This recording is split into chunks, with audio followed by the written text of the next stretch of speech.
नमस्कार दोस्तों, आज मैं लेकर आई हूँ एक पारिवारिक कहानी। हमारी कहानी अगर आपको अच्छी लगे तो प्लीज हमारा चैनल सब्सक्राइब करें। रविवार का दिन था और सुबह का वक्त था। घड़ी में 9 बज रहे थे। विनय अपने पिता रमेश जी के साथ नाश्ता कर रहा था।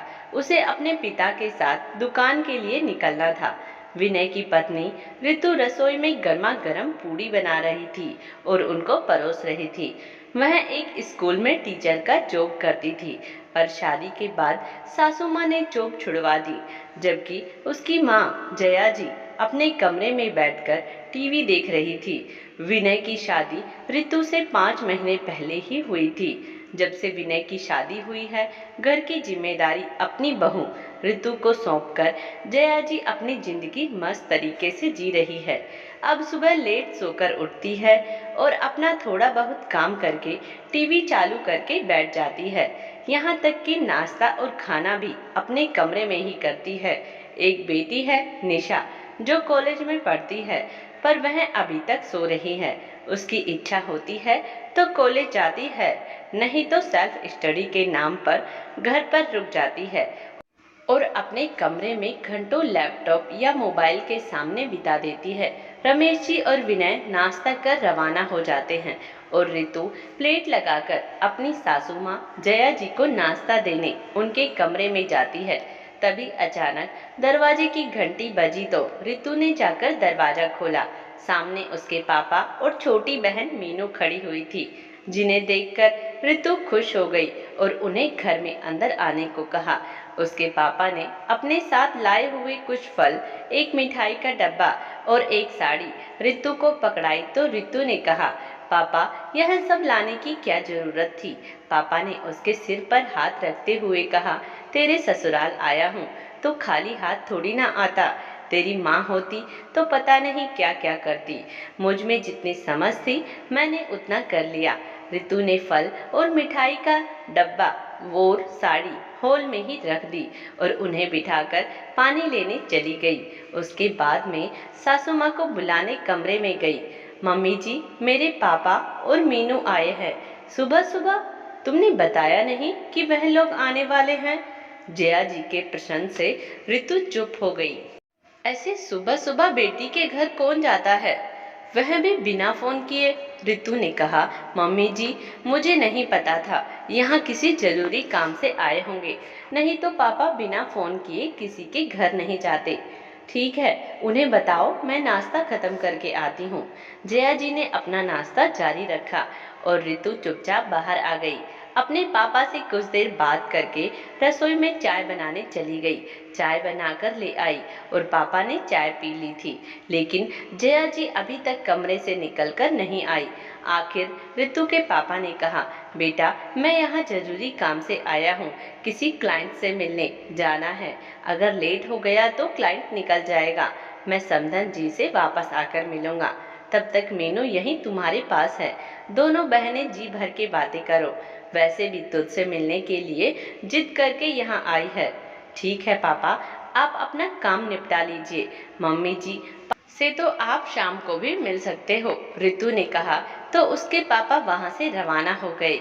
उनके जाने के 15 मिनट बाद जया जी निकलकर बाहर आई तो मीनू और ऋतु साथ बैठकर बातें कर रही थी। एक नज़र उन्होंने फल और उस साड़ी पर डाली, फिर ऋतु और मीनू की तरफ देखा।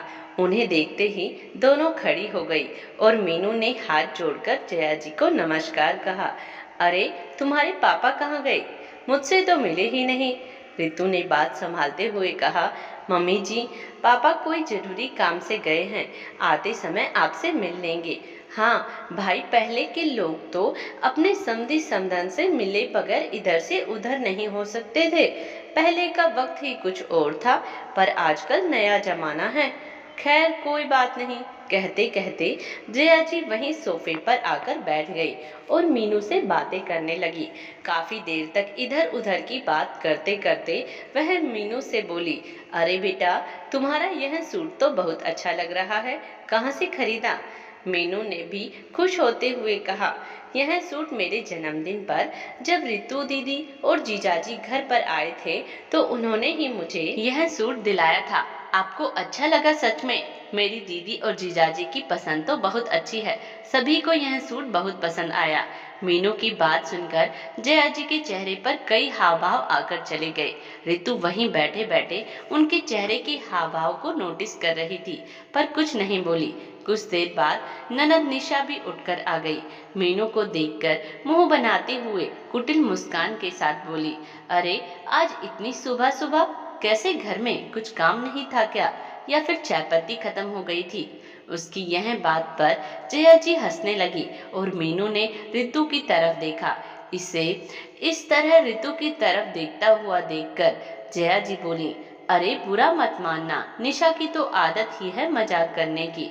उनकी बात सुनकर मीनू हल्की सी मुस्कान लेकर सोफे पर बैठ गई, पर रितु को यह बात अच्छी नहीं लगी, तो उसने निशा को कहा, हमारे घर में कौन सी भाभी बैठी है जो घर का काम कर लेगी? मीनू अपने दीदी से मिलने आई है तो घर का काम तो करके ही आई होगी। वैसे भी हर काम में निपुण है मेरी बहन, पता है सुबह 5 बजे ही उठ जाती है। उसकी बात सुनकर जया जी और निशा दोनों का मुंह बन गया और निशा ने कहा, इससे मुझे क्या, मुझे भूख लग रही है, मेरा नाश्ता लगा दो।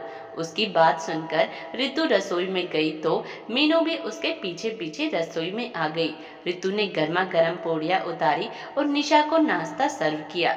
निशा का नाश्ता करने के बाद रितु ने अपने और मीनू के लिए नाश्ता बनाया और दोनों नाश्ता लेकर अपने कमरे में आ गई।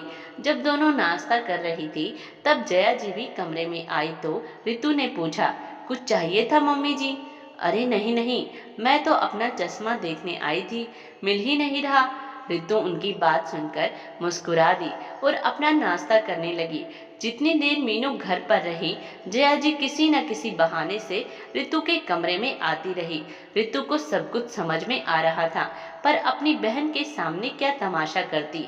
2 घंटे बाद रितु के पापा आ गए तो जाते समय रितु ने अपने पर्स में से 500 रुपए निकाले और बाहर हॉल में आकर मीनू के हाथ में रख दिए। जया जी को यह बात नागवार गुजरी।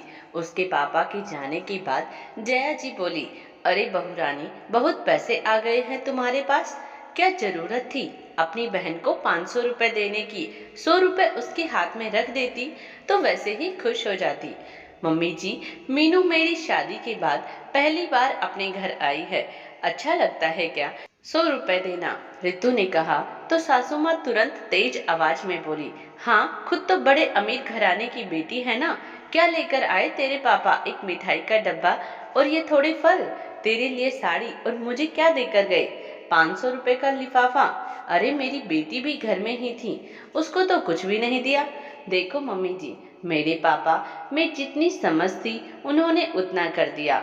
निशा दीदी एक बार भी बाहर आकर मेरे पापा से नहीं मिली तो भला मेरे पापा को कैसे पता चलता कि वह घर में ही है?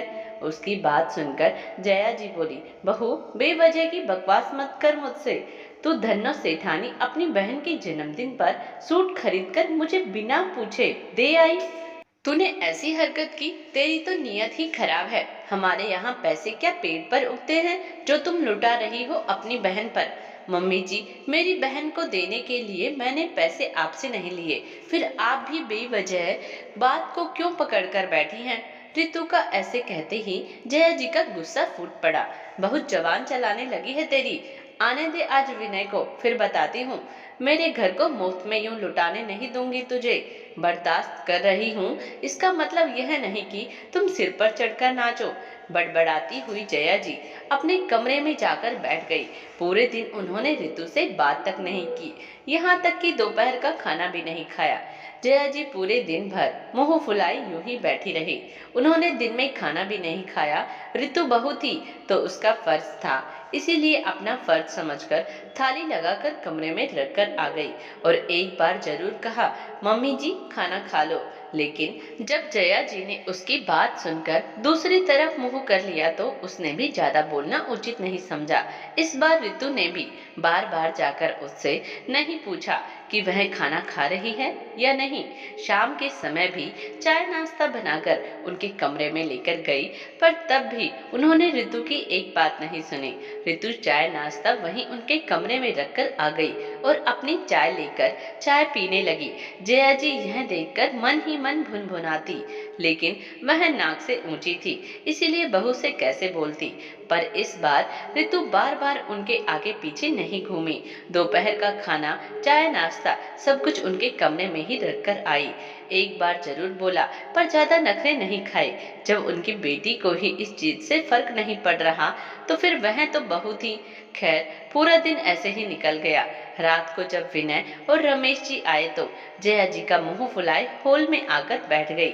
रमेश जी और विनय हाथ मुंह धोकर बाहर हॉल में ही लगी डाइनिंग टेबल पर आकर बैठ गए और रितु का आवाज लगाते हुए बोले, अरे बहू, फटाफट से खाना लगा दो, बहुत जोर से भूख लग रही है।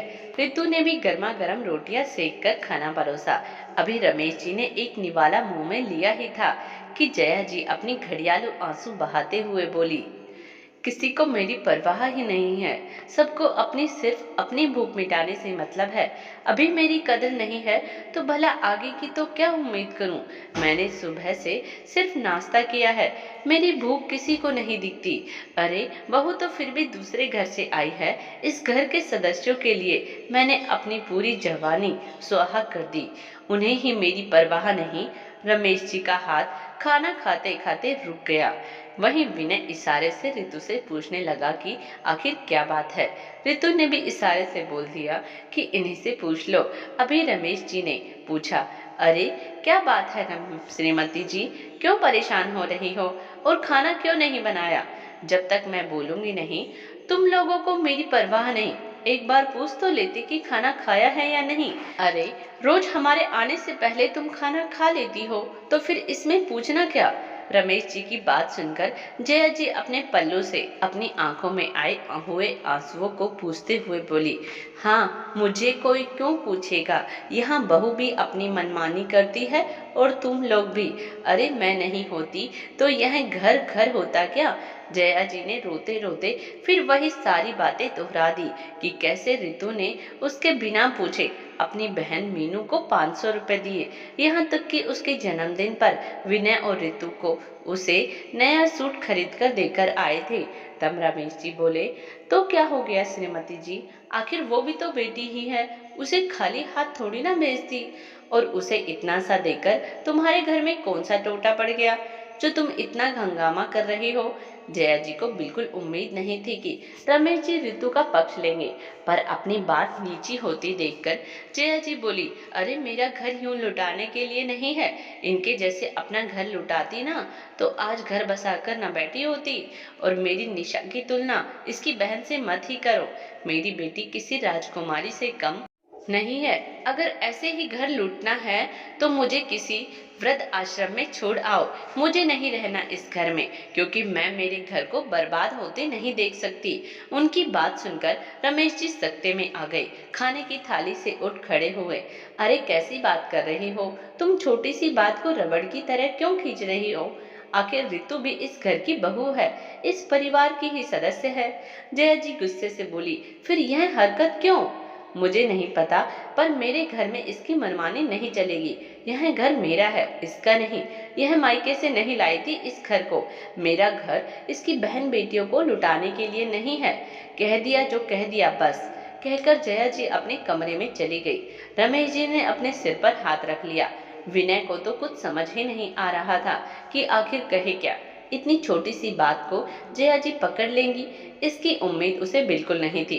रितु ने रमेश जी को परेशान होता देखकर कहा, पापा जी आप परेशान ना हो, आप मम्मी जी को खाना खाने के लिए कहिए, आगे से सोच समझकर ही कदम उठाऊंगी।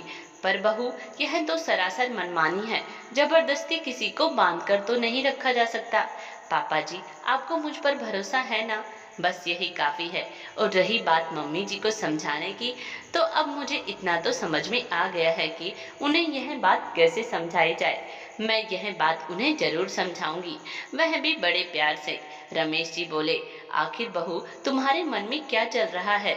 इस तूफान को तुम कैसे झेल पाओगी? पापा जी यकीन मानिए मैं सब कर लूंगी, अभी फिलहाल तो आप मम्मी जी को संभालिए। रमेश जी तो जया के पास कमरे में चले गए। जया जी को खाना खिलाने के बाद रितु ने अपनी सासू माँ से माफी मांगी और कहा, मम्मी जी जैसा आप कहेंगी आगे से वैसा ही होगा। घर में कलह से अच्छा तो एक इंसान का झुक जाना ही अच्छा है। लेकिन कुछ दिन बाद में जया जी की भतीजी का आना हुआ। अब रितु ने उनको विदाई में 50 रुपए दिए और अपनी सासू माँ को भी कहा, मम्मी जी लोग खुले नहीं होंगे आपके पास, 50 रुपए आप भी दे देना। जया जी रितु की तरफ घूर रही थी लेकिन कुछ बोल ना सकी। एक हाथ में जया जी के 500 का नोट था तो एक में 50 का, और रितु की नजरें जया जी की ओर ही गड़ी थी। जया जी ने अब अपनी भतीजी को 500 का नोट दिया तो रितु तुरंत मुस्कुराते हुए बोली, मम्मी जी ये वाला नोट नहीं, ये हाथ वाला देना था। अब जया जी को समझ आ गया था रितु क्या कहना चाह रही थी। अब जया जी को समझ आ गया था खुद के मायके वाले इतने प्यारे लगते हैं और बहू के मायके वालों के नाम से घर लुट जाता है। जया जी ने कहा, बहू उस दिन तुम्हारी बहन मीनू आई थी, मैं बातों को ज्यादा ही लंबी ले गई। मुझे इतना तुम्हें बोलने का कोई मतलब नहीं था। मीनू कौन सा रोज आने वाली है यहाँ? रितु तो चुपचाप सासू माँ की बातें सुनकर मुस्कुरा रही थी और जया जी अपनी बातों पर बहुत शर्मिंदा थी। दोस्तों आज की हमारी कहानी आपको कैसी लगी कमेंट्स बॉक्स में जरूर बताइएगा और प्लीज हमारा चैनल सब्सक्राइब करें। धन्यवाद।